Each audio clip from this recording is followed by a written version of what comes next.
यह कहानी प्राचीन समय की है जो हमें यह सिखाती है कि किसी के भी स्वभाव और प्रकृति को बदलना कितना कठिन होता है।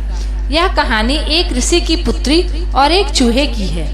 एक समय की बात है, एक महान ऋषि और उनकी पत्नी तपस्या कर रहे थे। उनकी कोई संतान नहीं थी, जिससे वो बहुत दुखी रहते थे। वे भगवान से हमेशा एक पुत्री की कामना करते रहते थे और हर समय तपस्या में मग्न रहते थे। उन्हें विश्वास था कि एक दिन भगवान जरूर प्रसन्न होंगे और हमें एक कन्या प्रदान करेंगे। इस प्रकार एक दिन ऋषि की पत्नी नदी के किनारे बैठी थी। अचानक वहां से एक चूहा गुजरा। चूहे को देखकर ऋषि की पत्नी अत्यंत डर गई और वह अपने आप को बचाने के लिए प्रार्थना की। ऋषि की तपस्या के प्रभाव से वो चूहा एक कन्या के रूप में बदल गया। अब वह कन्या एक इंसान बन चुकी थी जो ऋषि की पुत्री थी। ऋषि और उनकी पत्नी ने उस कन्या का लालन पालन किया।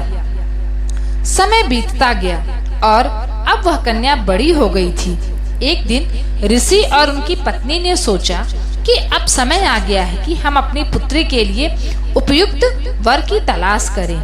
ऋषि ने अपनी पुत्री से पूछा, बेटी तुम किससे विवाह करना चाहती हो? कन्या ने कहा, पिताजी मुझे सबसे शक्तिशाली वर चाहिए। ऋषि ने सूर्य देव से पूछा कि आप सबसे शक्तिशाली हैं, क्या आप मेरी पुत्री से विवाह करेंगे?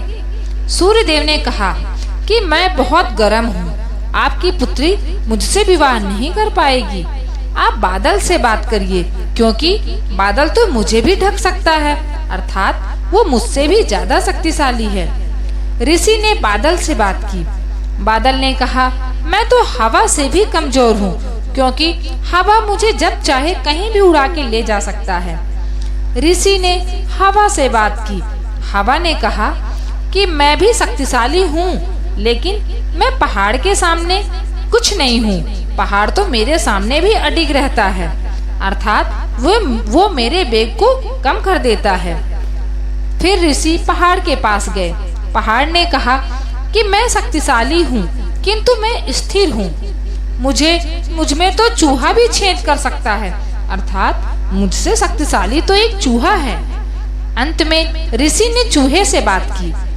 जब उसकी पुत्री ने सुना कि चूहा पहाड़ को भी हरा सकता है, तो उसने खुशी खुशी कहा, पिताजी मैं इसी से विवाह करना चाहती हूँ, क्योंकि यह मेरे अनुसार है और मेरे स्वभाव के भी बराबर है।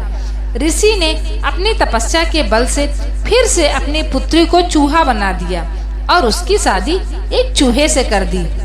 तो दोस्तों, इस कहानी से हमें यही शिक्षा मिलती है कि प्रत्येक व्यक्ति का स्वभाव और प्रकृति उसके मूल के अनुसार ही होता है और उसे बदलना बहुत कठिन होता है। चाहे आप उसे किसी भी रूप में दे दो, लेकिन वो अपनी प्रकृति के अनुसार ही बदलाव लाता है। तो प्यार से कहिए, राधे राधे।